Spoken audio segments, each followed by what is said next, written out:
Hello, may I welcome you to episode 91 of Moving Matters. I am your host, Colin Wynn.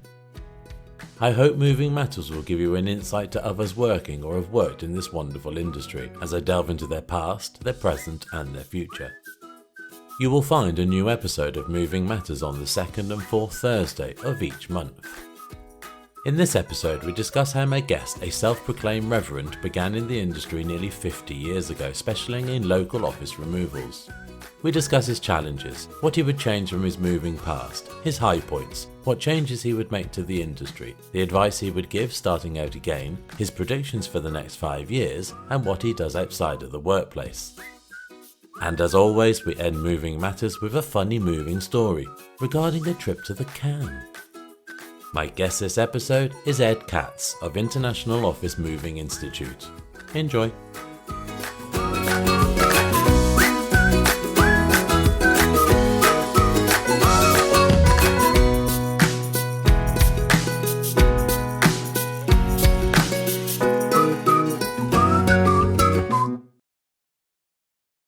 Good morning, Ed. Welcome to Moving Matters. How are you today? I'm wonderful. Thank you for the privilege and the honor of being on your podcast. I'm really looking forward to engaging you in conversation about what's going on in your part of the world. You're very welcome. So, can you tell everyone about yourself and the length of time within the industry, please? So I have 2 hours to tell everybody about myself. Is that right? I am the self-proclaimed, self-ordained minister of office moving. Send your nickels, dimes, and quarters to Reverend Eddie here. I'm on a fixed income. I'm almost 80 years old. I'm just around the corner from being 80. And I've been in the moving industry for nearly 50 years. I started at the very bottom on purpose. I worked as a mover helper, as we call them. That's entry level in the USA. Yeah. Lifting, carrying, stacking furniture for about 6 months because I wanted to learn what I was getting into before I started my own company. In fact, I had a great relationship with my mentor, who was my employer. And I said, hey, I'd like to start my own moving company. He actually helped me spec out the truck, the equipment, and everything. Really great guy. Really? So I did that for 6 months, started my moving company in Atlanta called Peachtree Movers. Right. And from 1976 until I sold it in the year 2000, we did more than 50,000 local office moves. Now, when I started, I was never an agent for any van line. I was just local yokel. And we did apartment moves, house moves, office moves. But my main focus was always driven by a wannabe commercial office mover. So as soon as I could, I got out of the residential segment of the industry and did exclusively commercial office moving. And that's how I got into the industry. Actually, I forgot to mention this. I leased office space for a year before I started a moving company. And I had all these leads of all these companies that were moving. And I would call, this is back in mid 1970s, I would call moving company salespeople and I said, hey, I know who's moving. They're looking for office space. If I give you a lead and you end up moving them, would you pay me a finder's fee, a commission? Sure, we're glad to. Do you know that none of the ones that said they would ever followed up with me? Because back in the day, in the mid 1970s, office moving was the stepchild. You did it when you had nothing else to do, when you were slow, and they never followed up. So when I got out of leasing office space, which I failed at miserably, I said, how can I connect these dots? I have all these real estate connections, all these opportunities of companies moving. And gee, moving looks simple and easy. I'm going to start a moving company. So thank God I did get baptized a little working for this other guy for 6 months, but didn't learn a whole lot. But that's how I ended up where I am. So why office moving? Why did you move away from residential moving? Well, I can tell you this. When I started, I was open to everything: apartment, house, and office moving. Great question. Look, unless I were on drugs and alcohol, which I'm not saying I am or not, I can't be a residential mover. Like when I did a residential move one hot August afternoon back in the day, a shipper who we call the customer called me up and she was screaming at me, yelling at me over the phone, yelling that Your men have sweated on my white satin sofa. What are you going to do about it? I don't know, lady. It's hot. It's 95 degrees and humid. It's Atlanta, Georgia. I don't know what I'm going to do about it. Or they were so emotionally involved. Another customer called up. I inherited my great great grandmother's table, and you guys scratched it or dented it or whatever we do when we destroy furniture, when we move it. And I just couldn't deal with emotional, irrational shippers. And I said, you know what? When I do office moves, most of the time, the furniture is already antiqued looking. In other words, it's distressed. It already has rubs, nicks, chips, dents, gouges, whatever, because they don't own the furniture. They're not emotionally involved. This is too easy. I can't believe it. Just like I'm having no claims. Unless I totally destroy the piece of furniture, the fact that this has some new scratches and new problems with it, as long as the drawers open and close and they can still sit and conduct business, they could care less. That was like so much easier. Yeah, And I yeah, found that on a residential move, the biggest difference was the labor. If you send 3 guys or 4 guys out on a residential move, they better all know what they're doing and have a lot of experience and a lot of training, because they're going through an obstacle course. They could have spiral staircases, they could have hanging chandeliers, they have landscaping. Oh, I do remember buying a lot of mailboxes when we would back down the customer's driveway and take the mailbox with us, or, their tree branches would scratch brand new paint off my brand new truck. Do you want me to go on and on for an hour why I'm not a residential mover? Wait a second. I'll be right back. I'm going to get a little sip of vodka here, and I'll tell you more about why I became a commercial mover. It's so much easier. Commercial moving is 90% planning, preparation, and if you do it right, the yeah. move itself is anticlimactic. On a residential move, it's 180 degrees opposite. And I just didn't have the temperament, didn't want to deal with it. So, anyhow, path of least resistance. Wow. So how did you actually get started in the industry? What made you get into removals in the first place? Well, again, I escaped from New York. I worked on Wall Street for 4 years. I hated every second, every minute, every hour that I lived in New York. I didn't fit in. I was from Pittsburgh, Pennsylvania, Midwestern city, and I never adjusted and accepted it. So I escaped from New York, and real estate was the hot industry in Atlanta in 1974, 75. Everybody was building office buildings. If you could breathe, they would loan you construction loans to develop an office building. And so I was trying to lease office space. But right when I moved to Atlanta, 6 weeks after I moved there, the company that moved me to Atlanta closed their doors. There was a major recession Right. in Atlanta, and they pulled in their horn, so to speak, and closed the office. Here I am without a job. My wife took the kids and moved back to New York. So I lost my job, Oh, lost my wow. family. I couldn't live in New York. She could only live in New York. So here I am in Atlanta with nothing to do.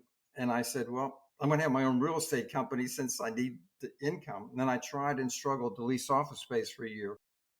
Didn't make money, didn't lose money. At the end of the year, I ended up with the same amount of money I started. And I said, nah, this is not for me.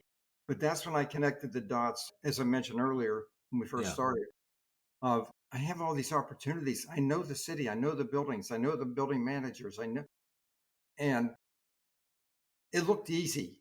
Moving looked easy. Well, you have to understand, when she went back to New York, she took all the furniture. I was left with 1 bedroom worth of furniture. So when 2 guys in a truck showed up to move my 1 room of furniture from one apartment to another, it took them an hour and a half, and it looked easy. So I said, this is why I'm going to be a mover. Isn't that a dumb, stupid reason? Everybody's bobbing their heads. But it Yes, always looks easy, though, doesn't it?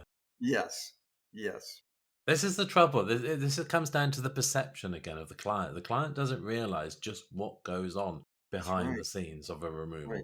That's They right. just think people are coming in and they're lifting furniture, putting it in the back of a truck, driving it down the road, emptying that truck. That's it. And off they go to the next job the following day. Yes, you're right. So, what are you doing today then, Ed? Can you tell everyone what you're doing today? Yes, I think I've died and gone to heaven because I have no employees. I have no labor.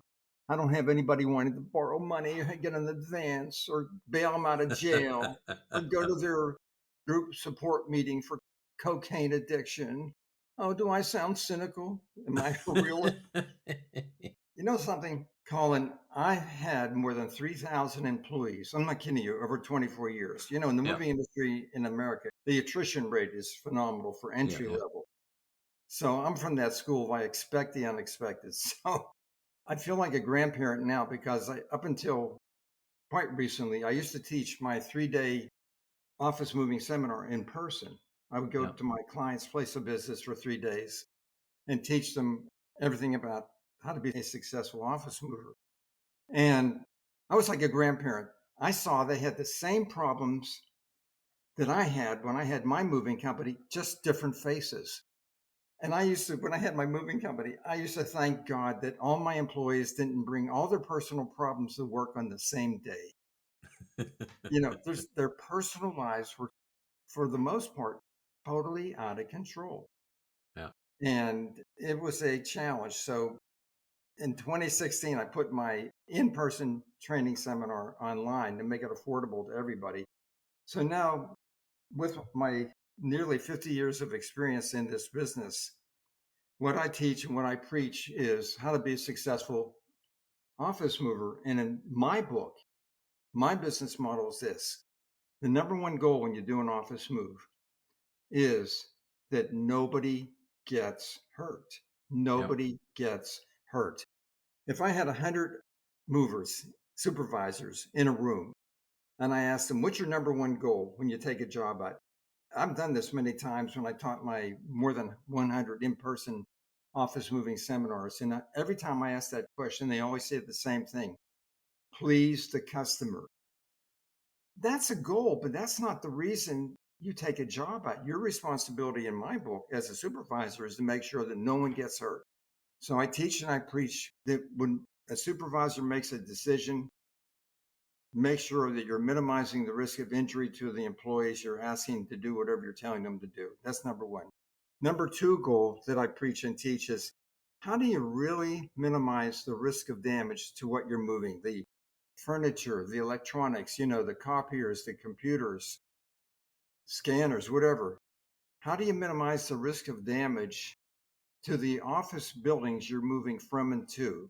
You know, they spend tens of thousands of dollars on what we call here leasehold improvements, plush carpeting, wall treatment, fancy parquet floors, upgraded carpet, elevator entrances. How do you minimize that risk of damaging the real property that you're moving from and to? yeah, And how do you estimate accurately? I found when I went from residential into office moving, there is absolutely no relationship between what the residential movers in America use. We call it cube and pounds, cubic feet in pounds. I don't yeah, know what you do in the UK or Europe, but there was no relationship between the household good estimating formula and figuring number of men, number of trucks for how long on an office move. So I had to come up with, how do I quantify this? So I don't get moves because I'm the cheapest. I get moves because I'm estimating accurately so jobs will finish on time for the price quoted. And I confess, I didn't invent anything. I didn't create anything. I copied other service industries. Think about this. If they yeah, can build a 20-story high office building in downtown London, they don't call up the company that's going to supply them with sheetrock, you know, the walls. They don't call yeah, them up yeah, and say, yeah, we're going to need about 23,000 sheets of 4 by 10 sheetrock. We want you to manufacture it for us. And sometime over the next year and a half, 2 years, we're going to call you and tell you when you can deliver it. That's not reality. Everything today is just in time. That product that they need for that building, whether it's steel building the structure of the building or the glass they hang on the outside of the building or the conduit, the wiring and the plumbing and all that stuff is manufactured a week or 2 or 3 weeks before they need it. And it's either in the factory being manufactured yeah, or it's on a truck being delivered to the site. So now think about this. Think about all the different products and services that go into building a high rise office building. If they know when they need something, Surely we doing a local office move can take that information that they quantify and apply it to office moving. That's all I did. And it's based on something called man hours. How many man hours is it going to take to dig the foundation of the building? How many man hours is it going to take to anchor the building to the ground with pilings? Yeah. How many man hours is it going to take to erect the steel, the iron structure of the building? How many man hours is it going to take to hang the skin, the glass on the building? And I copied what they do and did successfully and applied it to the moving industry. But anyhow, I'm filibustering you here. And the other thing I teach and preach is this. I learned a long time ago, without revenue, you don't need anybody else at a company. So to me, one of the most important things that I teach and preach is, how do you find out in your market, first of all, who needs your service? Who are your prospects? And how do you get them to the point where they say, Colin, come on out and tell me your story. Come on Yeah. out and give me a price. Give me an estimate. Yeah. Yeah. And once you get out there and you get an audience, how do you estimate accurately so that they have the faith and confidence in you that you will finish on time for the price quoted? And then most importantly to me is, how do you collect what you build? Good paperwork, good scope of services, good estimate. So that's what I've been teaching and preaching now for many, many years. I did it part-time when I owned my moving company. I would have companies come to me from out of state and say, hey, we understand that you're the guru, whatever that is, local office moving. Will you teach us what? And I would charge them, get a little bit of money, and I would teach them what I knew. But it's grown and evolved. And then when I sold Peachtree Movers in 2000, I jumped into this arena full time, and I just love it. I just love, give me an open mind and let me see if I can mold and shape and direct it a little bit and help them become more successful. I mean, I just love it. I have a lot of great success stories of companies that have adopted and implemented what I preach and teach. Sorry for the filibuster. Wake up, Colin. I see you sleeping over there. They can't see you, but I see you sleeping. Trust me, Ed, I'm not sleeping. Okay, I'm sorry. So I'm curious. So you sold Peachtree in 2000. That's 24 years ago. Have you been literally preaching to everybody for 24 years then? Yeah, preaching to everybody. Let me tell you something. This is an industry that is infamous. That's not famous. Infamous is we are notorious for not believing in training of movers. I mean, Yes, I I have know. no idea how it is in Europe, in the UK, but I It'll can be tell you exactly the here, same, Ed. we will spend tons of money on what our trucks look like, Yeah, our logo, yeah, our social media, our marketing, our branding. I mean, that's where they want to throw all their money. yeah, Now, I'm not saying everybody, believe me, I have some wonderful clients that really get it. But for the most part, the industry believes in OJT, which in America stands for on the job training. So the movers learn how to do the job at the expense of the customer. yeah, And you never know what kind of service you're going to get if they're not trained, because it depends on where that employee worked before he worked for your moving company. Does that make sense? yeah, yeah, There's no structure, there's no uniform standards. It depends on the crew, right? Well, what I've been doing is developing uniform standards. So no matter, first of all, no matter who does the estimate, once you're trained with my IOMI estimating formula, you could do the estimate, I could do it, somebody in London could do it, and you're going to come up with the same number of men, the same number of trucks for the same period of time. And we even know how much equipment to send out on the job, which is critical, because if you do a load and go, load and deliver, where the crew backs the truck up and loads it and then goes to the new location, if you have too much equipment, you can't fit all the equipment, the dollies and the carts yeah. on the truck with the furniture. So you got to be able to do this scientifically. So I know I'm probably bouncing all over the court here and answering your question, but it's, in terms of my opportunity, I have to educate before I can sell my service, Yeah. because most movers, if you ask the big boys in town, who are the big movers who have not taken my training, they'll tell you they taught Ed Katz everything he knows. Now, I've never met them, and I don't know who they are. That's who our industry is. I mean, it is what it is. So I've been pushing a rope now for many, many years, trying to be a Pied Piper, trying to get people to follow my lead and say there's a better life. I don't send guys out to figure out how to do the job at the expense of the company or the employer. Yeah. I have them follow a very specific scope of services, and you train them so they know. It's like SOP, standard operating procedures. This is how we handle computers. This is how we put down building protection. Yeah. And it's, as I said, if you do it right, the move is anticlimactic. I just thought of something, Colin. When I sold my company, they do this thing called due diligence. Yeah. But we had a contract in September, it closed in December 2000. The buyer who bought my company came in with a team of, I'm not kidding you, accounting personnel and attorneys. And they looked at everything over the last 24 years that I was in business. Look, I was a mover. I had a warehouse. So I had every move, every job we ever did on record. Yeah. And they came to me and they said, did you realize that out of all the 50,000 plus moves you did, you only had 10 bad debts? So my response was, gee, I didn't know I had that many. I mean, Really? we collected what we billed because we estimated accurately and jobs finished on time for the price quoted. Only when your bill is significantly higher do you have trouble collecting what you bill. And then they said, and by the way, the largest bill that you didn't collect was from an architectural engineering firm, and they didn't pay you $3,500. But other than that, I had 10 bad debts. Wow. Can you believe that? Because that was good paperwork, good estimating, Yep. good educating the customer what they were responsible for and what we were responsible for. So Clearly good processes. yeah, but it is what it is. I laugh because some of the biggest brand names in America, they put on there, and we specialize in commercial office moving. And I, Ed Katz, specialize in open heart surgery. That's about that's all that is. And it's a promotion of what they say they do. And do they have any standards, any uniform standards? Do they have any training? Do they have ongoing training? But it is what it is. So how can we change the industry, Ed, to do more training? Because these guys are on the front line. They are literally your reputation. They get it wrong, your reputation's out the window.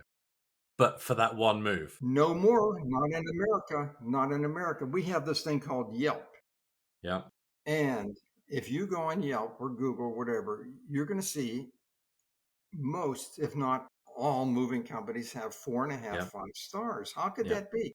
How could Ed Katz say that unless you do what he says to do, you're going to have a terrible reputation and you're going to not get clients, right? So that sounds like a paradox. But it isn't. Here's why. In America, we limit our liability claims to 60 cents per pound per article. Do you do that in the UK? We limit to £40 an item. Okay, so it's you limit it, and that's Yeah. why our rates are as low as they are. However, no moving company today settles claims at their limited liability. So what they do is they throw money at claims, Yeah. so that they don't get a bad review on Yelp or Craigslist or Angie's Yeah. List or whatever else they have. So everybody now throws money at claims, so they have good 4.5, 5-star ratings, and they make the customer happy. And I know movers that give the moves away for free just so they'll get a good rating. I mean, to me, I made a profit because not only did I have higher revenue, but I controlled my costs of doing business. So in answer to your question, I don't know that you can change it. You have these third-party contractors, these relocation companies that big companies hire to protect themselves from the moving company rendering the service, because really the service does, and many times, fail. Yeah.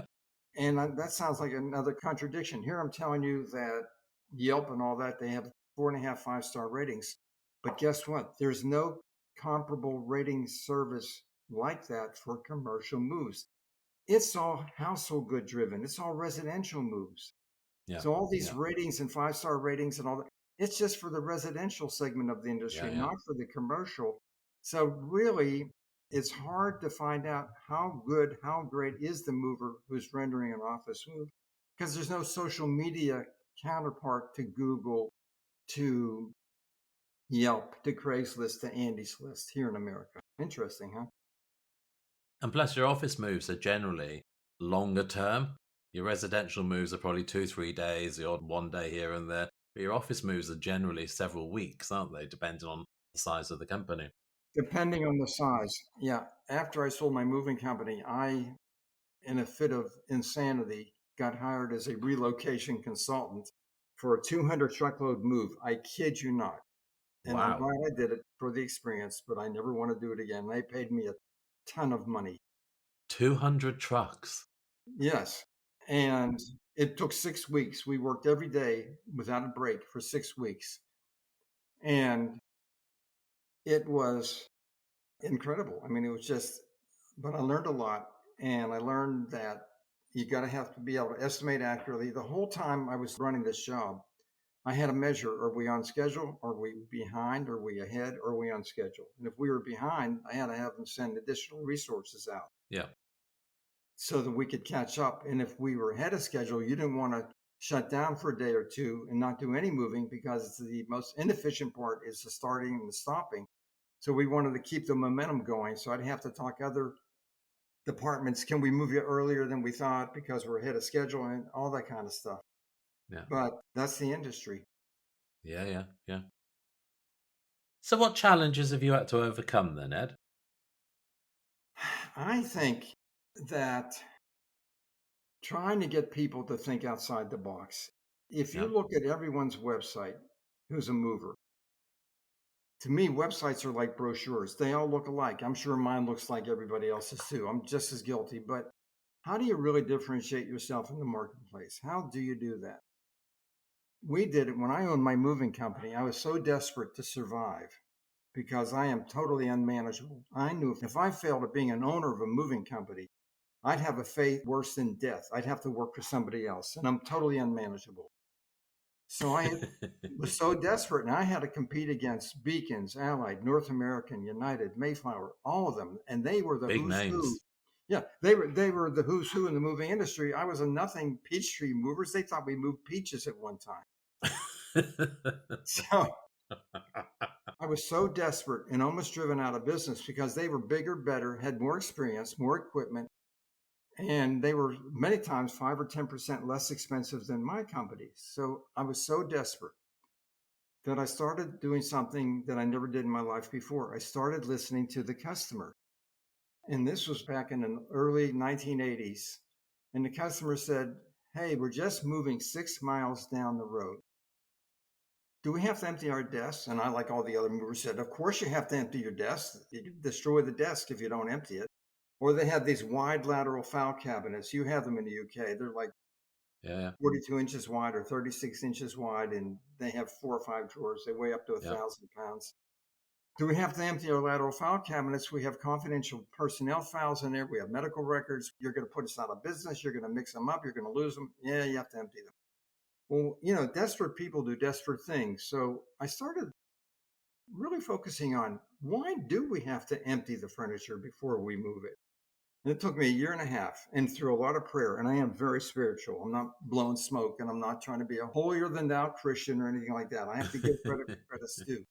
I was so desperate. I listened to the need from the customer, and I had these visions of moving the contents in the furniture instead of the contents and the furniture. Yeah. And I went to a company that made water beds, and I had them make miniature water beds the size of a pillowcase.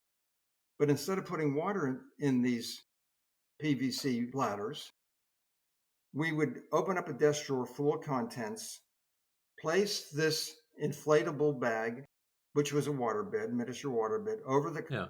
contents, close the drawer except for a small stem sticking out, use not an air compressor, but something that was like a commercial hair dryer, blows wind. If you ever have an Yeah. inflatable swimming pool in the backyard, one of those.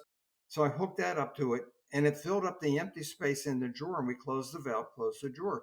So when we tipped a desk up on its Yeah. end to get it through a narrow doorway or hallway or onto an elevator, nothing moved around, nothing fell out. So we said to the clients, guess what? With our, we call them space gobblers. They gobbled up the space inside the drawers.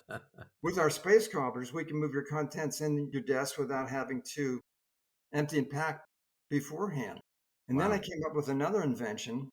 Do you know what an engine hoist looks like? They lift an engine Yeah, out yeah, of yeah, the. yeah.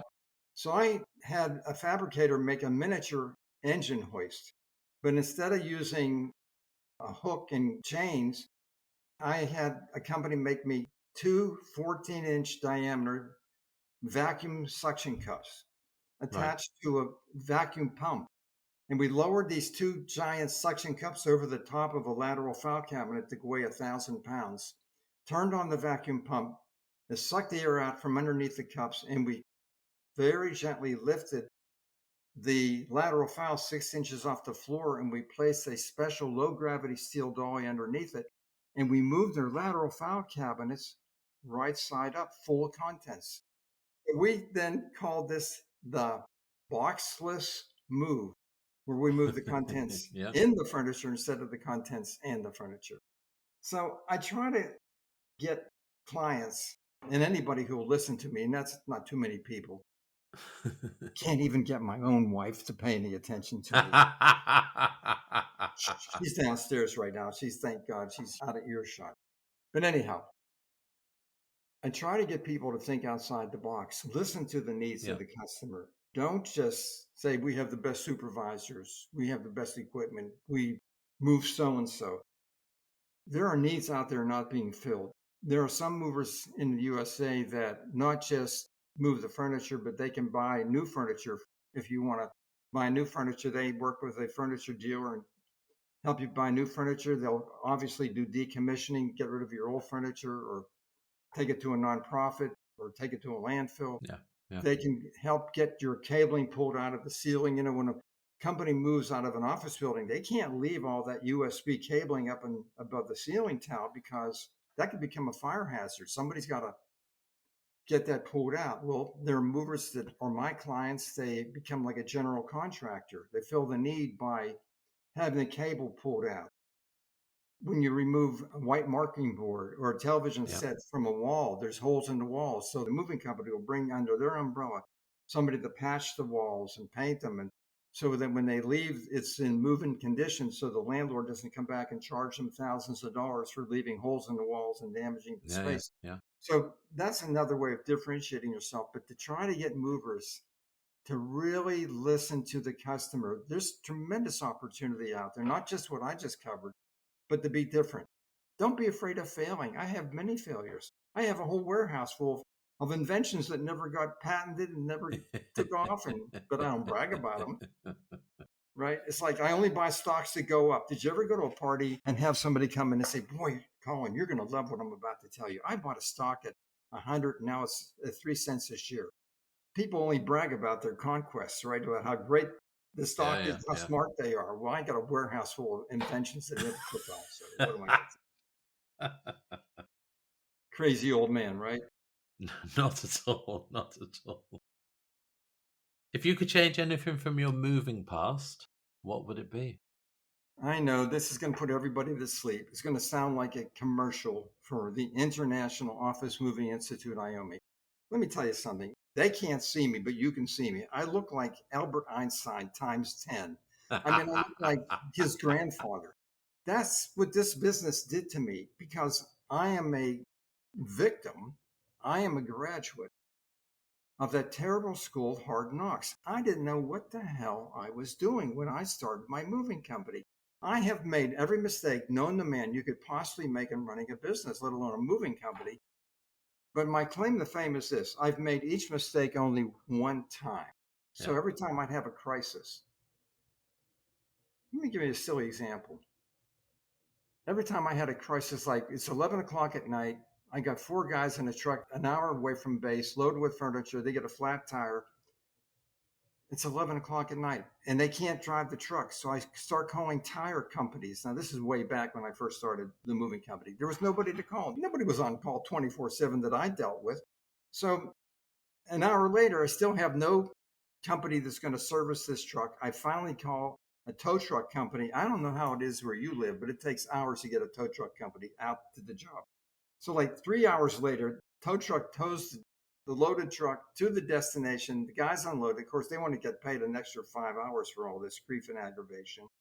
Then we have the truck towed back to my shop. Monday after all this, we get it repaired and all that. But that was learning from that terrible school of hard knocks. That next week, I called as many tire companies as I needed to call to find out who offers service 24/7, 24 Right. hours a day, 7 days a week, so that when I have an emergency, even if it's at 3 o'clock in the morning on a Saturday night or Sunday morning, you'll service me. And Yeah. I found a company that would do that. I don't care what they charge me for new tires. They could service my needs. So what I'm saying is this. I developed a procedure, a process to prevent problems from becoming crises. I Yeah. would have given my eye teeth if I could have taken the kind of training that I offer now, because there was no one for me to have as a mentor. Nobody could teach me how to estimate accurately, not with my formula. Nobody could teach me how to minimize the risk of damage to what you're moving. I have another invention called CompuWraps that really protects computers and copiers from being damaged. But everything was self-taught, self-made, and I went to hell and back many, many times. So if I had an opportunity to have somebody teach and train me as opposed to learning from that terrible school of hard knocks, I would have had a much better life. I really would have. But it is what it is, and that's who I am. I mean, that's why I look the way I look. They can't see me, but you can. And I stop wiping the tears out of your eyes, You're Colin. looking very well, Ed. You're That's looking not very well. funny, Colin. I don't appreciate that. So, what is your high point of being within the industry? The high point had to be going out on a move. I swear to you, I could show up on a move, and I would watch and listen to the customer's reaction. I swear to God, lightning strike me if I'm lying. That's how serious I am, and I am spiritual. Oh, no. Anyhow, they don't see me dodging that lightning bolt. So I go out on a job one Friday evening, and I'm hearing one of the employees of the company that we're moving say to his fellow coworker, "Hey, watch these guys. They're going to inflate these balloons in our desk drawer so we didn't have to empty and pack the contents." You have no idea what that meant to me. I mean, just or Yeah. watching the customer's reaction to when we lifted this lateral file cabinet perfectly level off the ground, 6 inches off the floor with our spider crane. I mean, it was like it sold itself. It really did. It's Yeah. interesting. I never dreamed of selling that equipment to anybody else. I did it just for my own survival. But I ended up selling thousands of space gobblers and nearly 50 or 60 spider cranes to movers all over the United States and Canada, because they came to me and said, "Hey, we're moving a company in Chicago. We're in Chicago, and the guy that is our contact used to live in Atlanta. And when he was in Atlanta, your moving company, Peachtree Movers, moved him. And he said to us, unless we get that piece of equipment that you had in Atlanta, we're not going to get the move." So I was making sales because people would get promoted and transferred from Atlanta, a regional town, not a headquarter Yeah. town. And they would say, "We're not emptying our furniture. You call that guy in Atlanta and buy that equipment from him." So how do you like that? Yeah. Superb. Superb. So that was my highlight. My exciting part was to see the appreciation. We're guys. Guys, we'd love to be appreciated. That was the highest point in my life, just being appreciated that, you know what? I listened to the customer. I made it more user friendly for them. We guaranteed no mixed up or lost files, significantly reduced the time they had to spend before and after a move, packing and unpacking. We didn't kill trees and fill landfills with with cardboard boxes. This is Yeah. before plastic crates, of course, Yeah. So everybody won. Yeah. And we took the packing and the unpacking away from the client, gave it to our movers with the spider crane and the space gobblers. It took extra time to do it, but so what? It saved them a lot of downtime, a lot of non-productive downtime. Yeah. I bet. What one thing would you change within the moving industry? Oh boy, you should not ask Ed Katz that question. Well, I did. Well, thanks a lot. Let me sip another little brew here because I'm going to probably make a lot of enemies on my reaction. So the latest and greatest rage in our country, it's been around for years, but it's really taking off. A lot of moving companies, especially new moving companies with these young kids today. I call them young kids.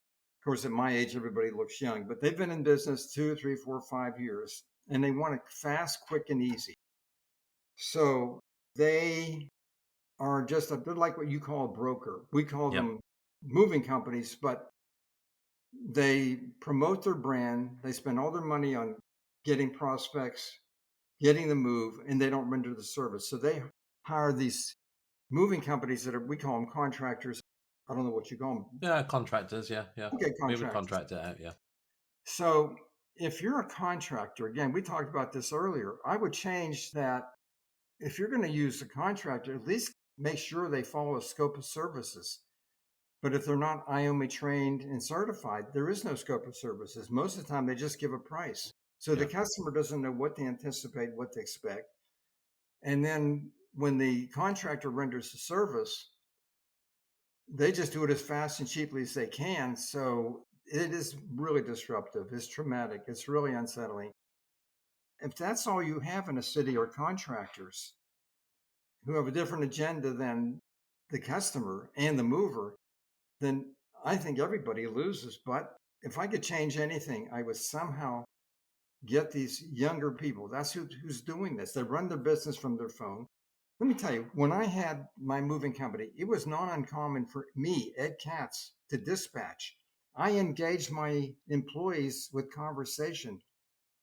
Just like when I get on a British Airways airplane, they talk to Ed Katz and say, I don't think we want this guy on our plane. He looks and sounds pretty weird and strange. But the point is, we would engage them in conversation and make sure they weren't high as a kite, that they were lucid, that Yeah. they were in uniform, that they knew what to anticipate and expect on the job.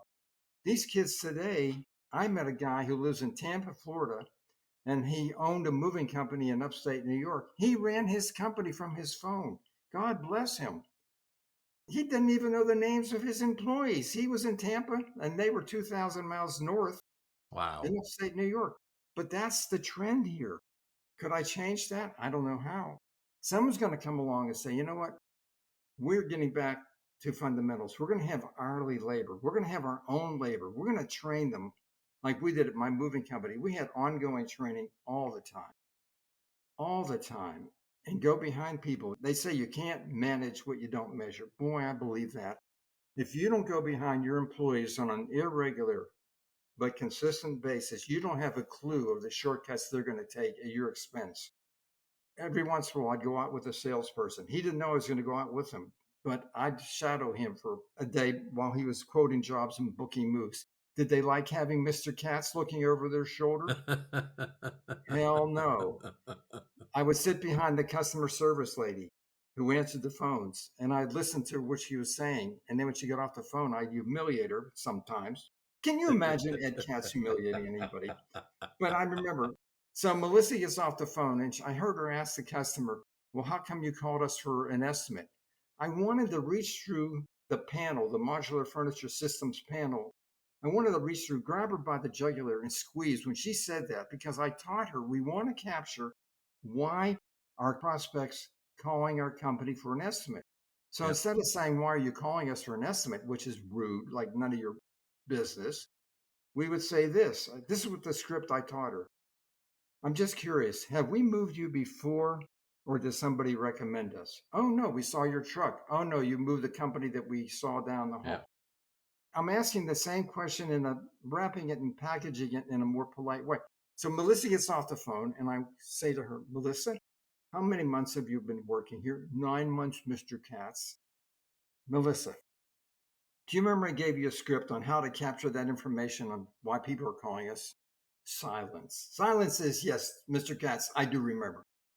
So I made the pain of doing it right less painful than the shortcut she took as opposed to asking what she asked. I go out on job. And you didn't do a move at my company unless when you parked that truck, you put a wheel chock under the tire. Right. I mean, set in stone, set in concrete, or you didn't back up a truck without a spotter guiding you back. I'd go out and I see them not using wheel chocks, or I'd see them backing up without a spotter. I went crazy, but it proves my point that you have no control of your service unless you go behind all your employees, the bookkeeper, the customer service, the salespeople, the movers. And that's just life. I don't care what business you're in, what industry you're in. But these kids today, I'm sorry, I'm going to call them kids, these younger people, it's all about QuickBooks or some software, Yeah, that makes it easy. They run it from their phone. They have no engagement, no interaction with their employees. I don't know. And I think the service is getting worse, not better. Someone's going to come along and fill the need, though. I promise you. Someone's going to say, we're going to get back to the old school way of doing things. And that'll be our differentiator. interesting. It's our reputation as an industry on the line here at the end of the day, isn't it? So, Oh, nobody cares about our reputation as well, I moving. do. I mean, I mean, come on. Who in their right mind likes a mover? I mean, really think about it. I mean, as I said earlier, you die, you got to go either to a funeral home or you have your ashes scattered, whatever. I mean, it's a necessary evil. The industry never had a great reputation that I know, not in the Yeah, USA yeah, anyhow, and then in my travels. And movers are notorious for over promising and under servicing. That's who yeah, they are. yeah, There are a lot of good, decent movers out there that really care, but the industry is dominated by people that just are satisfied with mediocrity. They just are. yeah, yeah, Why are you crying, Colin? I see yeah. you. I'm just getting a tissue. Sorry, Um, bear with me. am I breaking some bad? Do you want to change jobs and maybe focus on another industry besides the movie industry No, at this I moment? love this industry too much, Ed. I absolutely love this industry. You'll never get me on a move. I said that earlier. You'll never get me on a move, but I love this industry. So, what advice would you give to yourself just starting out again? If I were starting again, I mean, this is going to sound like a commercial, but get Yeah, training and differentiate yourself, listen to the customer and focus. Do you realize the average mover in America has like 7 different companies they operate? One mover does long distance, that's interstate. They yeah, do international, yeah, they do storage, they yeah, do residential, they do commercial, they do local yeah. commercial, they do local residential. That's 7 different companies with 7 different skill sets. I don't know how they have too many balls up in the air. The beauty of what I did, we did one thing: local office moving. And I had spent 10 hours a day, 7 days a week for 24 years doing that. We had hands on operations. I don't know how I couldn't do what they do. Really? I had a friend that worked for a company. He was a client and he worked in Atlanta and he was the branch manager of this branch. And he spent half his time quoting jobs and booking moves and the other half his time running the branch. Then he got promoted to regional vice president. So now he's over 4 or 5 different states and his branch, and he still has to get half his income from quoting jobs and booking moves. And Wow. I asked him, how do you do what you do? You know what his answer was? It was so honest. You do the best you can. In other words, everything suffers. Yeah, yeah, yeah. When you're spread thin like that and you're all over the court, you can't possibly measure so you can manage. You can't. But a lot of removal companies get into different areas, don't they? They do things like the commercial and they do the international, and then they do storage, and then they do self storage, and then they do document storage. Now their big thing is shredding. That's right. Now, and it's also upcycling for commercial moves. They always get into these little areas. You're right. You're right. And they specialize in everything. We are the best. We Yeah. are the expert in, right? Interesting, huh? So, where do you see yourself in the industry in the next 5 years, Ed? Well, I've bored our listeners to death about how old I am. God willing, I won't be room temperature. Of course, if I do too many podcasts with you and I keep drinking the way I have this morning, I don't know about that. But if I'm still alive, I hope and pray, and I really mean this. I love teaching. I Yeah. really do. I just love it. I just hope and pray that I can work to my dying breath, advising, coaching, consulting, teaching. We just, in America, this is a need that we just discovered, but the labor force is changing dramatically. And we have a lot of Spanish speaking entry level movers that they know a little bit of English, but not a lot of English. Well, how do you train somebody that doesn't speak English to go out and Yeah. render the service. So we just took about 25% of all the courses we teach online, and we offer them now in Spanish too, so Yeah. that the moving companies that hire movers from Central America and South America, especially, and Mexico, can train their employees. Yeah. So I'm always trying to evolve and come up with something new and listen to my clients who said, "Hey, can you help us out? We have wonderful employees, but they don't speak English." So I listened to my client, Chris Hunt, who owns First Class Moving in Tampa, Florida, and 4 other locations. Great guy. He said, "Can you help us out?" Well, that wasn't my idea. That was his idea. Now, it Yeah. took me 10 months to make it happen. And no comprendo, I don't speak a word of Spanish. I don't even know what I just said. But I hired the best, in my opinion, translator. She did voiceover. She did the script. She's just wonderful. I'm going to give her a shout. Isabel Garcia Schmidt. I hope I'm not butchering her name. Isabel Garcia Schmidt. And she's in Northern Virginia. Wonderful lady. She had the patience of babysitting me for 10 months, making this happen. So thank you, Isabel. Do you do your training in the UK? The reason I ask that is obviously the BAR do a removers masterclass. Now, I am software. As I said, I've never done a removal in my life, but even I did that course, and it's a 4 or 5 day course. Actually, it's a 4 day course. And I did it a couple of years ago, and I recommend it to everybody all the time. It's the best thing I've ever done. Yes, there were things on there that don't concern me, like the health and safety and tachograph stuff. Doesn't concern me at all. But I wanted to find out more about the industry. So do you do your course over here? I do. I've been to the UK about 7 or 8 times. There's a company called Business Moves Group, BMG, Simon Darval. Yeah, I'm Rachel. If he doesn't adopt me, I'm going to adopt him. Well, he's not far from me.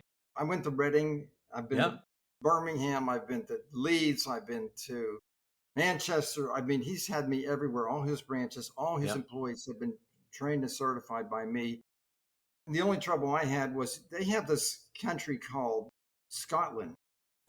And we had somebody from Edinburgh in my class when I was teaching the seminar. And I swear to you, every time I'd say something and then he'd ask a question, I'd have to ask the other English blokes in the room, what the hell did he, what is he, English, speak English. They said, "Ed, to be honest with you, we don't understand what he says either, but this is what we think he said." But other than that, I don't have an accent. You guys do. Oh dear. And I learned when Simon would take me to a pub for lunch and he said, "What are you drinking?" "I'm sweet iced tea." "Give him a Guinness." "Man, you guys, you're a bunch of alcoholics over there. You don't drink wine by the glass. You guys drink it by the bottle. That's because you can't afford heat in the winter because your utility bills are so high. You guys drink yourselves in bed." He gave me a hot water bottle one time when I was staying at, do you know who Colin Quarrington is? Yes. I So do know Colin Colin is with the Quarrington. BAR and all that. I have spoken 3 or 4 times at the BAR. Yeah, I love the BAR. yeah. The last time I was there, I was in Edinburgh, I believe, and the guys were wearing skirts and all that, and they had these little knives. They had these. They said these knives are illegal, but we're part of our outfit, their uniform, whatever it was. But anyhow, they were in plaid skirts, and I spoke at the BAR there, but I've spoken in Manchester. I've Yeah, spoken in Reading at the BAR. Wonderful people, but yes, I teach it there and I've trained there. We even had a client in Myanmar, Indonesia, would you believe? wow. Well, office moving is office moving is office moving. Yeah, exactly. We had to tweak our formula because every time these guys went into an office or into a residence, they take their shoes off before they walk on the carpet or before Yeah, they walk on yeah. the floor. That adds a lot of extra time. The number of men, number of trucks, for how long. What do they do then for health and safety with steel toe cap shoes? Yeah, right. Myanmar, the government was overthrown. The woman president is still in prison, and my client escaped. They left Myanmar. Isn't that sad? The moving company's still there, but the Wow, owners had to leave the country. wow. What I teach and preach is international, Yeah, and I have yeah, spoken before the BAR. And there are companies that really care about yeah, training and doing it right. yeah, This is not rocket scientist business. This is quantitatively hard, but not qualitatively hard. yeah, yeah, yeah. Honestly, So where do you see the industry in the next 5 years, Ed? Do you see any changes? Oh, the sky is falling if you watch the news in America that all these office buildings are going to be converted into apartments because no one's going to work in an office building anymore. And we're going to all work from home. And let me tell you something. You won't get this humor, but this is what we say in America when I'm pulling your leg. I have a bridge in Brooklyn I'd like to sell you. So in other words, it's called the Brooklyn Bridge, and you can't sell it because the government owns it. But I want to sell you that bridge. I am so old. I've been around when the sky was falling before, when everybody's going out of business. I started my moving company in a market like we have in the United States today. When I started Peachtree Movers, the vacancy rate was like 35-40% in Atlanta. They Wow. way overbuilt the city. And companies were going out of business left and right. And these office buildings went back to the people that loaned the money. So the insurance companies and the banks ended up owning all these office buildings that were vacant. There was no cash flow. There was no rent. Why would you start a commercial office moving company when there's no moving happening? Well, guess what happened? The banks and the insurance companies foreclosed on all these buildings. They needed something called cash flow. They Yep. needed rent. So they gave the store away to fill up these buildings. So companies that were in C-class buildings that were run down in bad neighborhoods, they said, if you come move into our building that's a Class A building, we're going to give you 6 months free rent.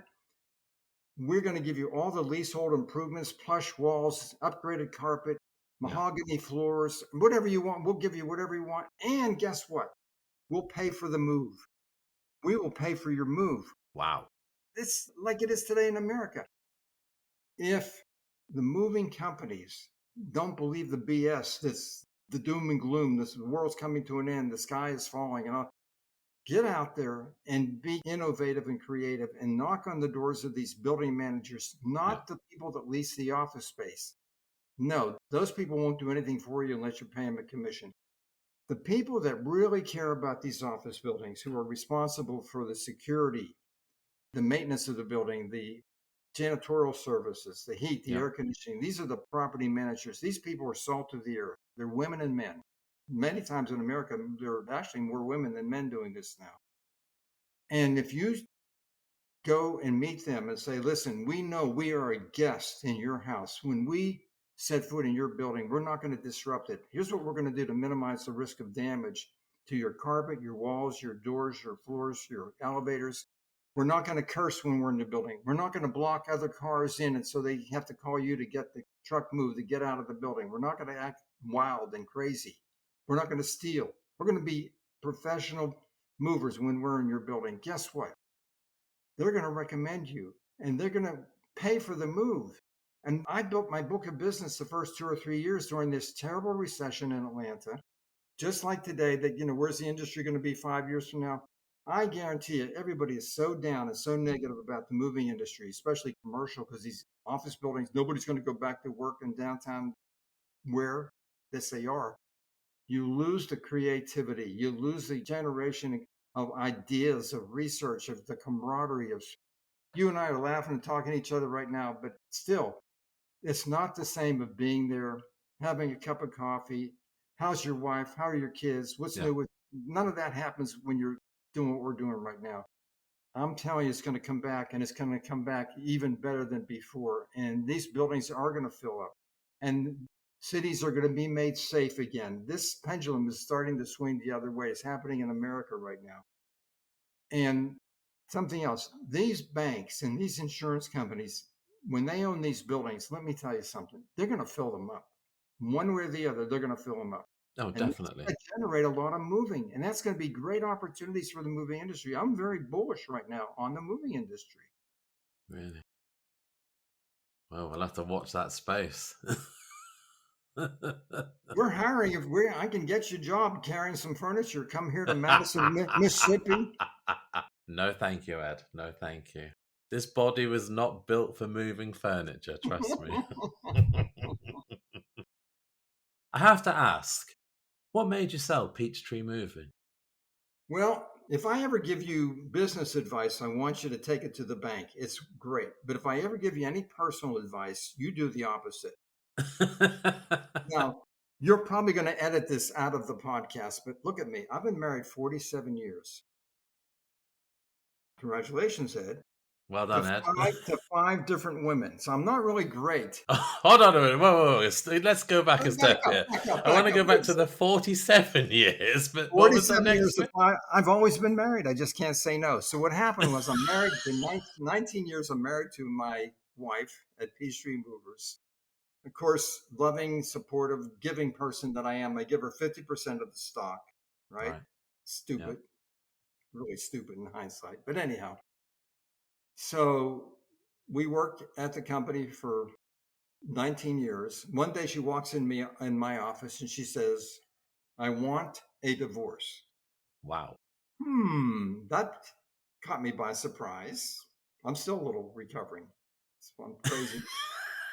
I have an excuse. I'm a victim. But anyhow, so part of the divorce settlement was that we would sell Peachtree Movers. Yeah. Which we did. But at the time I thought, oh no, what am I going to do and all that, So at the time, it turned out to be a blessing because believe me, I didn't like being personally responsible for the performance and behavior of all my employees when I ran the company. I didn't know it at the time. But doing what I do now, because we sold it and because I could go on the road teaching my in-person seminar to meet with people like Simon Darval and people from the BAR and travel and see Europe, see Canada, see the United States. I really owe her a lot of thanks and all that. She has since passed. I was going to send her money if she were alive, but she's not. So bless. I'm going to probably keep the money I was going to send her. But anyhow, I'm morbid. Industry-related question from my previous podcast guest, Jacob Dolan, who asks, what best practices can the UK moving industry learn from moving industries overseas? Well, I sure hope, if any of them have listened to our dialogue for the past 3 hours, that they don't follow the followers. I hope and pray they don't follow the business model that seems to be spreading like wildfire here in the USA, which is contractor business, having the moving company being nothing more than a marketing machine. I hope they don't follow our example. I really mean that. I mean, it's easy, but being successful, where is it written? It should be easy. Think about that. Yeah. Why not focus on the service you render? Yeah. So I hope and pray that they don't follow us. I hope that they see the value, some of the things you and I talked about this morning, of controlling the service you render so that what you render in the service reflects what the salesperson said in the sales presentation. Wouldn't that be wonderful? Wouldn't that be unique? Wouldn't that be great? Unheard of. Unheard of. Because the BAR years ago used to do study tours, and from podcast guests in the past, they said that they've come over to the States and they've done their tours and they've been to South Africa and places like that. And they've brought back so many ideas. So maybe something like this should happen in all countries. We should just pop around from one country to another and see how they deal with the moving industry.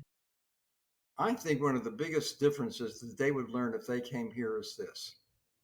And I've seen this when I've been to the UK many times. If you're a serious office mover in the USA, whether you take my training or not, you keep the furniture on the dolly on the floor of the truck. Yeah. You don't take it off and stack it floor to ceiling, front to rear. Right. See, we're only moving maybe 15 minutes, a half hour, 45 minutes, or an hour away between the origin and the destination, the old location and the new. And we teach a unique way of loading where even I can load a moving van without having damage. I'm not a visual person. And the moving industry in America keeps the furniture on the dolly on the floor of the truck, but they use the load itself to secure the load, which is not making any sense to anybody. But it's like a puzzle fitting together the pieces. And so they only use 2 or 3 logistic straps to tie off. What I teach and preach is a way that's much simpler, much easier. And as I said, even I can do it. You don't have to be a visual person. I'm I guess the word is auditory person. I hear, I don't see that well. I'd say go upstairs and get me a file cabinet. And 10 minutes later, the file cabinet comes down and it's 2 inches too wide to fit in the hole, fit in the slot. And now they got to communicate, hey, send me 5 crates instead of a file cabinet because that didn't fit. We treat the truck like an elevator. You push it on, Yeah. you push it off. That's all the truck is.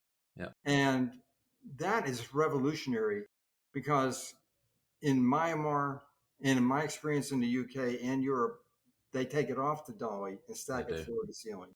Yeah. It is what it is. It's a cultural thing. Yeah. Maybe we just don't have enough dollies. If they visited, like my poster child for doing it right, JK Moving Services in Northern Virginia, they're just one of the greatest examples of somebody that adopted and implemented everything I've taught and preached to them. I've taught them about 11 in-person seminars. But if they were to visit a company like JK, they would be in awe. Right. They would be in Yep. awe.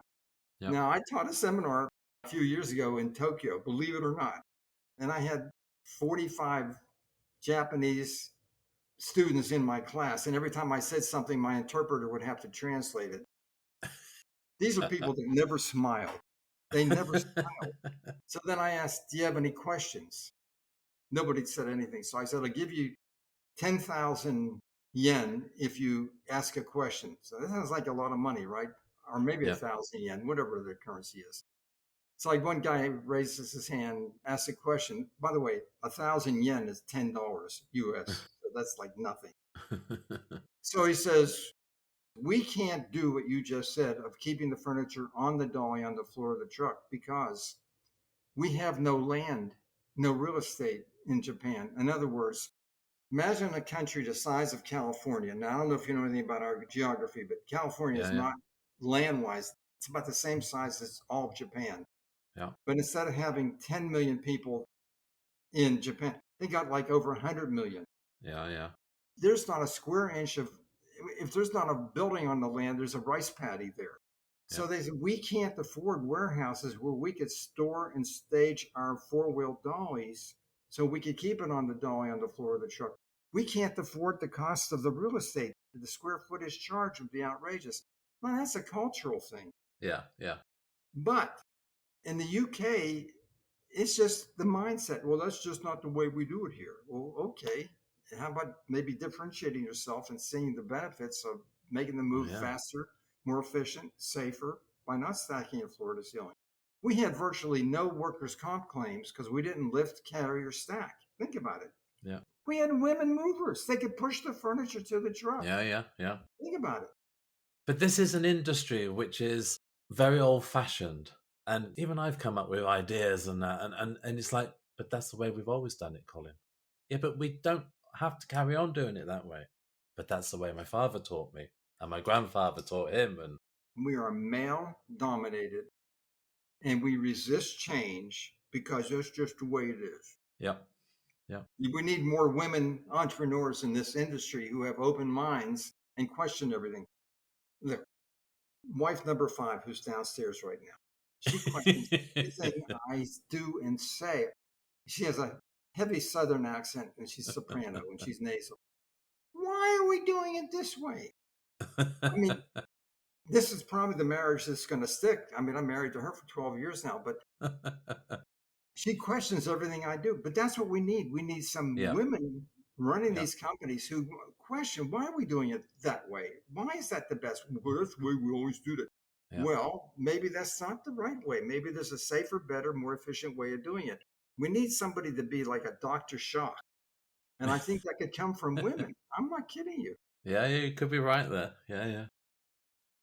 So what industry-related question would you like me to ask my next podcast guest? Oh, boy, you won't even ask this question. I'm sure you won't pass it on. But now that you know my checkered past with marriage, I'd like to ask your next guest, what would he do or she do if she woke up one day or he woke up one day, he lost his job, he lost his family, and had nothing? Because that's really what happened to me. I lost my job, I lost my wife, lost my kids, went to a strange city, Atlanta, didn't know anything about the city. What would they do? Yeah.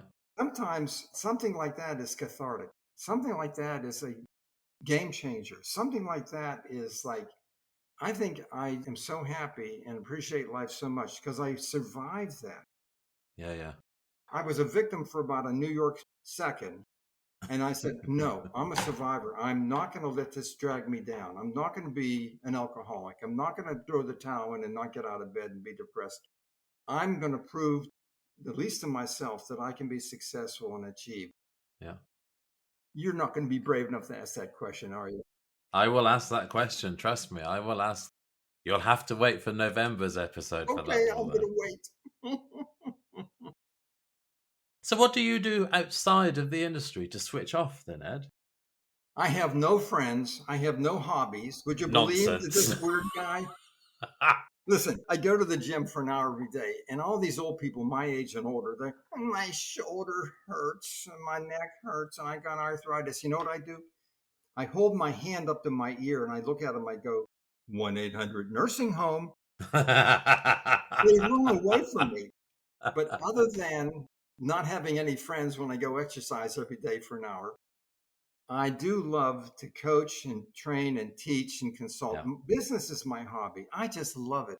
I help people in other industries even that are thinking of starting. One lady's starting to have a food truck where she'll park a food truck at lunch and dinner and sell food to people on the sidewalk. Just Yeah. I don't know anything about the business, but business is business is business. And I Yeah. love the entrepreneurial spirit. I love people like you. You created a niche. Think about it. Well, to a degree. And picking the moving industry, you probably rolled out of bed one day, hit your head on the floor, and said, I think I'll do this with IT work in the moving industry. But other than that, Not quite, but similar.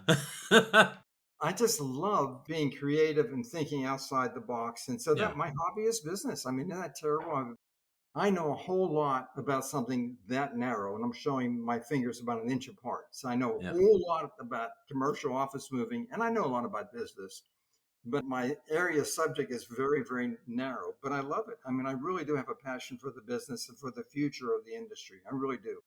But it's specialist knowledge. That's the thing. It's specialist. As you say, the removal companies have many strings to their bow as such, but you've specialized in one. Right. Yeah. And we usually like, I think, what we're good at. You love doing what you're doing because you're an expert. You are. You are an icon in your business. You really are. I've done my homework. You are. You are. You have a stellar reputation. And that's one of the reasons I'm honored to be on your podcast. And I really Thank mean you that. very much. And finally, I like to end my podcasts with a funny, moving story. Do you have one or more to tell? How many hours do we have?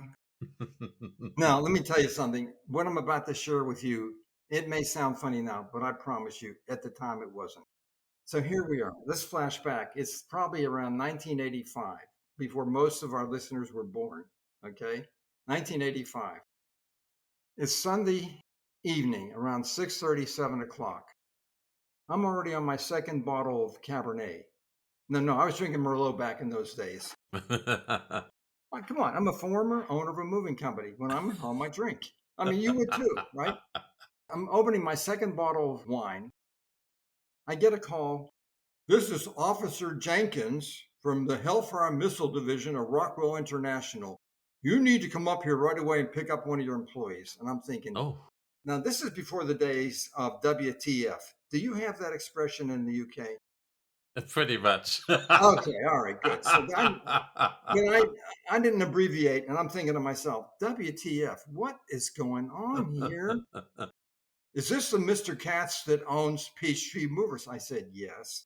You need to come up here to Duluth, Georgia, which is 45 minutes north of where I live in Dunwoody, a suburb of Atlanta, and pick up your employee. I'm thinking, wait a second. I know we had 25 guys and 5 trucks out on a move for Rockwell that day, earlier in the day, but come on.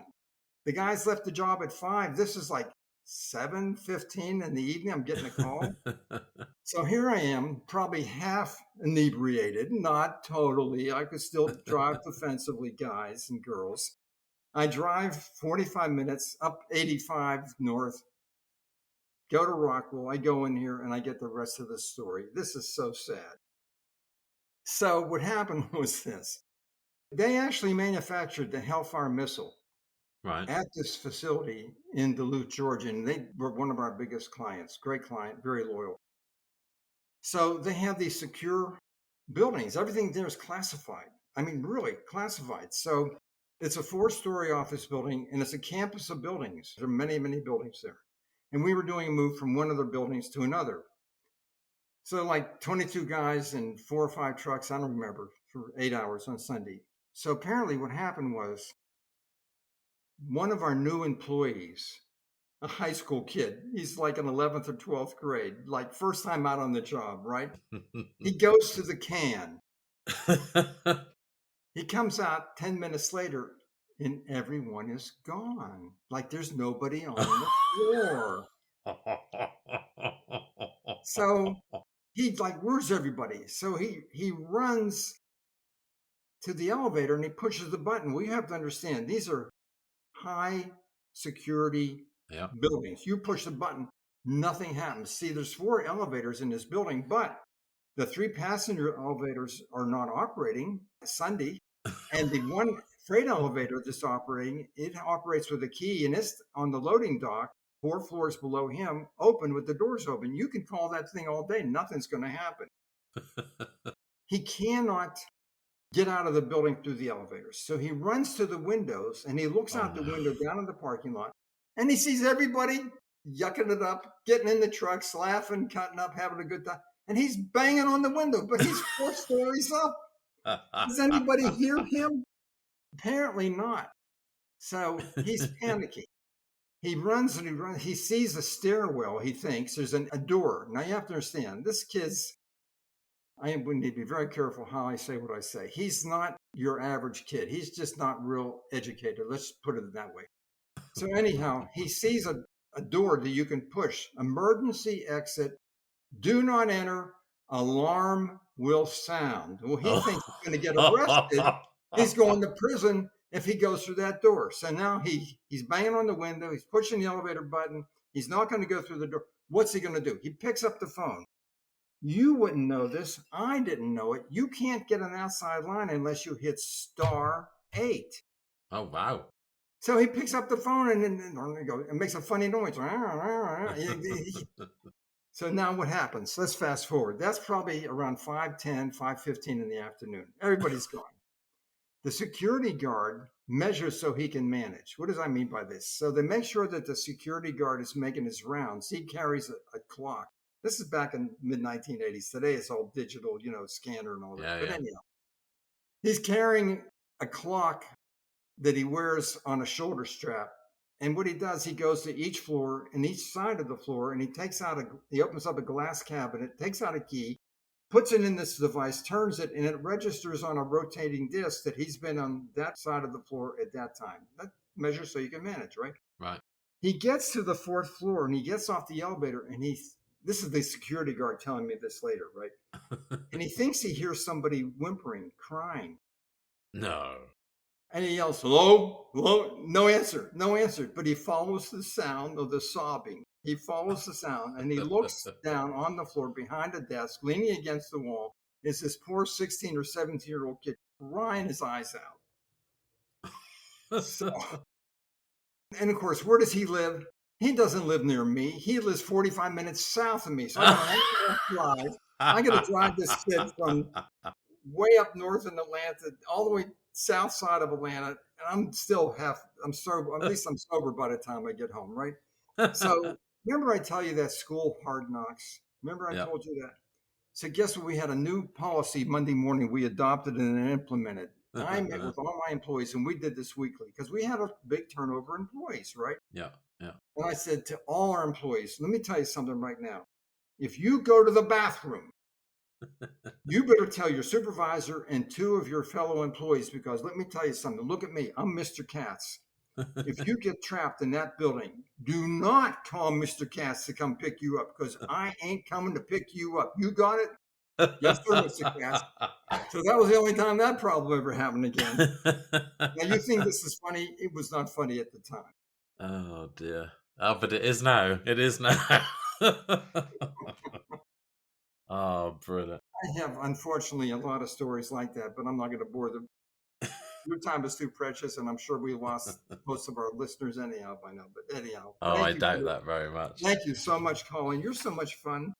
As you are, Ed, as you are. And I hope to meet you one day in person. I really do. I really, really do. Come visit us. We have a nice size house, and we have an apartment downstairs that I know every day when I come home from the gym, so long as my suitcase is not packed outside the door, that I'm still living here. And you're more than maybe you ought to come hurry up before I get kicked out. You never know with Ed Katz.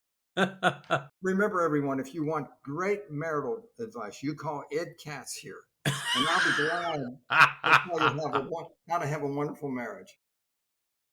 Ed, thank you for giving up your time this morning to record this episode with me. It's been an absolute pleasure to meet you. And I will meet you face to face, I promise. I look forward to it. I really do. Thank you so much. Thanks for everything. Thank you very much. And thank you, listeners. God bless you.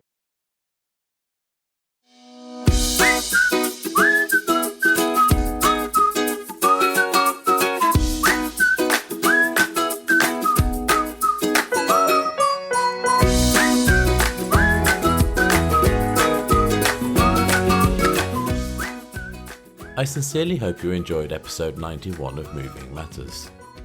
Please rate, review and subscribe in your favourite podcast player of choice, and please tell your industry colleagues about Moving Matters.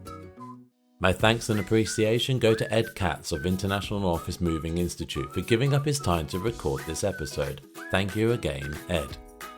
If you would like to know more about International Office Moving Institute and the services they provide, then you will find links in the show notes for this episode and on our webpage movingmatterspodcast.co.uk. And please, if you have a funny moving story that could be relayed to our listeners, or you would like to be a guest on the podcast, then do reach out to me on any of the social media platforms or by completing the contact form on our webpage movingmatterspodcast.co.uk. Well, that is all from me, so until next time, keep moving.